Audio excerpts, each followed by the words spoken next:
Yes, actually, there's so much more to Marlborough than Sauvignon Blanc.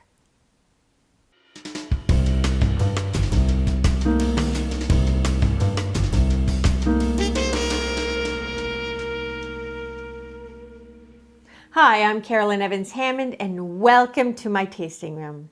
Carolyn's tasting room is where you can taste exciting wines with me.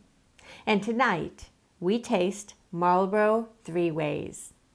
Now, Marlborough makes fabulous Sauvignon Blanc, yes, but they do much more than that. So here's a sampling that demonstrates the range. The wines include the 2023 Babich Sauvignon Blanc from Marlborough, the 2023 Babich Peno Gris from Marlborough, and the 2022 Babich Peno Noir from Marlborough. So let's taste.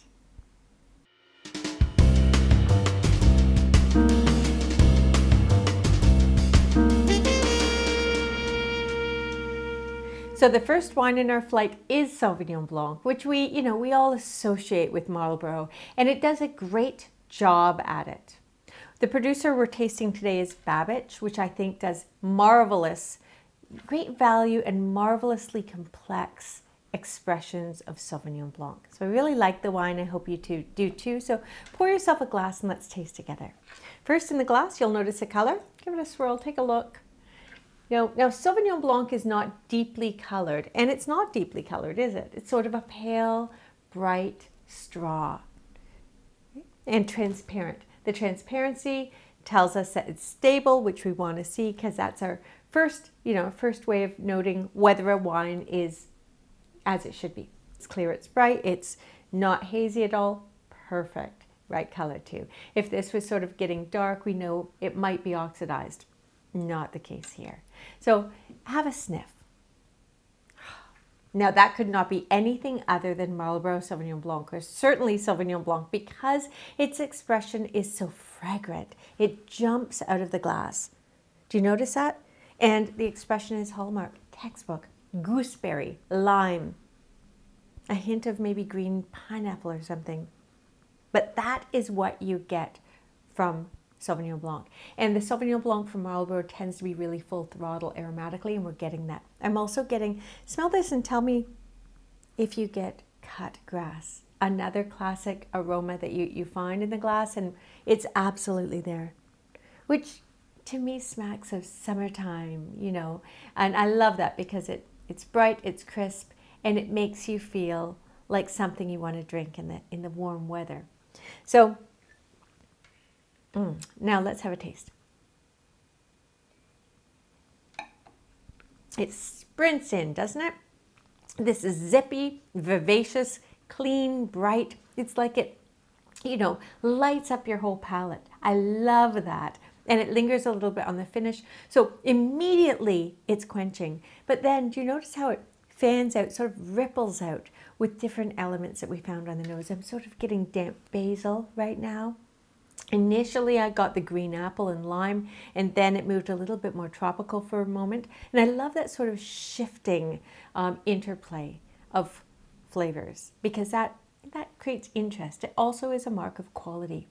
And on the finish, which is still lingering, it goes a little bit savory. Do you notice that? A little bit almost chalky too. The textural dimension, which holds the fruit in place and makes it fantastic at the table. This is an absolute dead ringer for all things from the sea, so all seafood, absolutely. But one of my favorite pairings with Sauvignon Blanc, especially from Marlborough, is a goat cheese salad with walnuts. It's fabulous. So have one more sip. As we taste technically, notice how bright the acidity is, high acid, no alcoholic heat at the back of the palate at all. Do you notice that? That means that the fruit is cloaking the alcoholic structure, which we want. This is 12.5% alcohol. You know that by glancing at the table or at the bottle.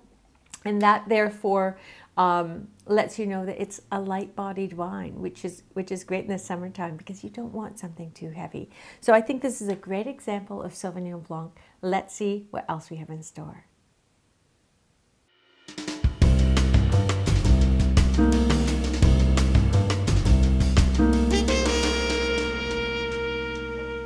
Now the last wine we tasted, the Sauvignon Blanc, was actually less than $20, which I think is good value. $20, less than 20 in Canada, and around 12 or less than 12 in the US. So great value. All the wines we're tasting today are at that same price point. They're sort of line priced. So great value. The next wine we have is a Peno Gris. Now Peno Gris is a wine that's made in Alsace. That's sort of its heartland, where it was originally grown, and it tends to taste a little bit like spiced peach and have some weight and power. So it's made in that style too in Marlborough, but Marlborough puts its thumbprint on it and it makes it its own. I think you'll notice that. So pour yourself a glass. First look at the color. You know, yes, it's straw, but there's more depth of color here. There's also sort of golden yellow inflections.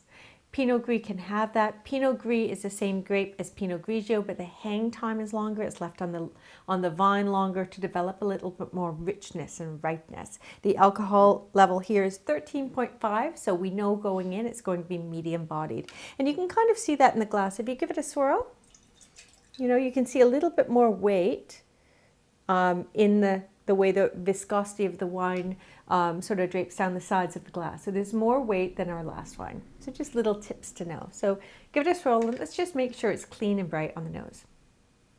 Clean, yes. Not as aromatic as the last wine. What is it? That's Pinot Gris for you. And Sauvignon Blanc is more aromatic than Pinot Gris. But if you approach it, it offers you something each time.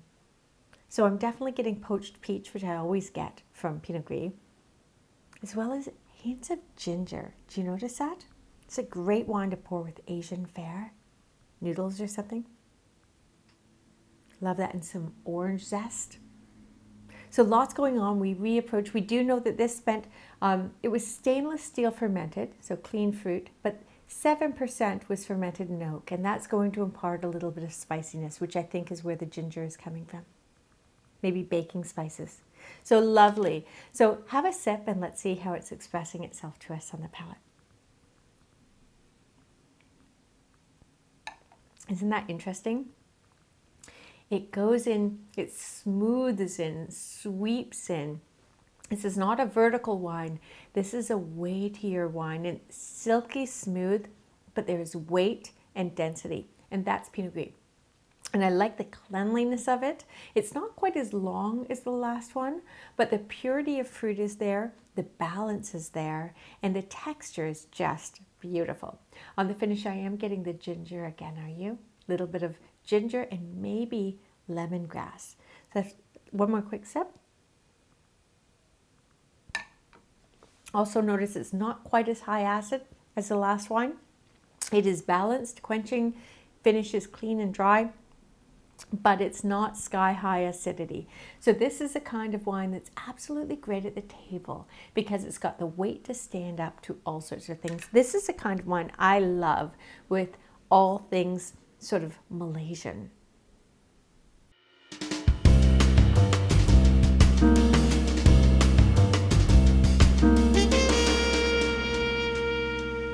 The third wine in our flight is Babich Peno Noir. Now, if you're not familiar with New Zealand Pinot Noir, you are in for a treat because there's a reason that Pinot Noir from Marlborough is very respected among connoisseurs. And that's because they produce marvelous juice at reasonable prices. What we've got here is one such example. Now, we do know that, of course, Burgundy produces marvelous Pinot Noir, but this is very different than that. It's also very different than Oregon's expression or Canada's expression, or anywhere else really, and I think that's evident in the glass. So pour yourself a glass and let's experience that together. Notice first of all the color. The color is very different than many cool climate Pinot Noirs because there's more depth of color. Do you notice that? It's not Oregon, so it's not black, but it is sort of almost opaque. So it's purple with ruby inflections, clear, bright. Give it a swirl and a sniff. Isn't that interesting?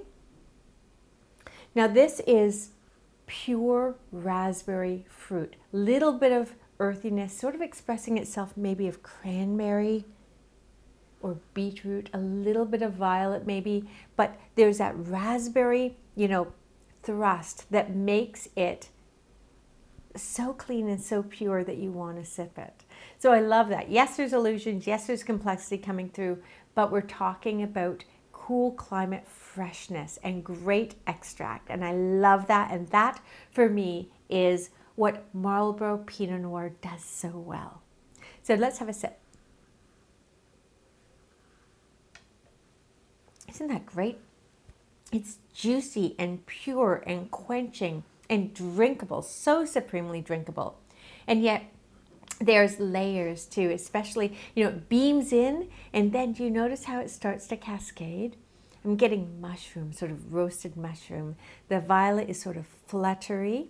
These are hallmark illusions of Pinot Noir, but beautifully sewn together. And I'm also getting, do you get a little bit of cran apple or something like that on the finish? Maybe, yeah, I think it's cran apple more than cranberry. And I like that because it's, it's different than so many other Pinot Noirs out there. Have another sip and let's look at the balance. Crunchy fruit, yes. The acidity is there, but it's so well integrated with the mid-palate concentration that it's not at all, it's not harsh, it doesn't stand out. It just makes it lip smacking, if you like. I just love it. And on the finish, as it sort of recedes, that's where the nuances come into play, and it leaves the palate seasoned, and it's the kind of thing that makes it, very food friendly. This is also light bodied. I think it's 13% alcohol, which is light bodied really for a red wine. So it's easy to enjoy at the table, and it's not going to upstage a lot of foods. You can, my favorite pairing with this is actually grilled salmon. Do you notice a little bit of smokiness on the finish? A little bit of dried herbs or something like that? Maybe even a hint of cinnamon? That's because this spent a little bit of time in oak, imparting those nuances. So I love that, and that's what's bridging to something like grill marks on salmon.